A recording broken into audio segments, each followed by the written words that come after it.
ချမ်းမြေပါစေ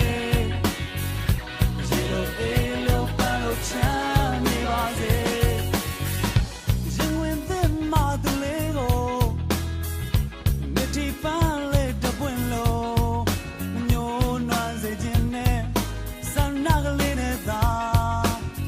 တို့ရင်မှာဆူတောင်းပေးလိုက်တယ်ရေလိုအေးလိုပန်းလိုချမ်းမြေပါစေ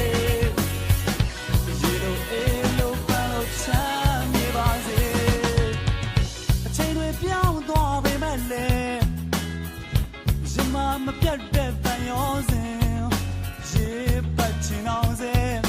မင်းလည်းမမေ့သေး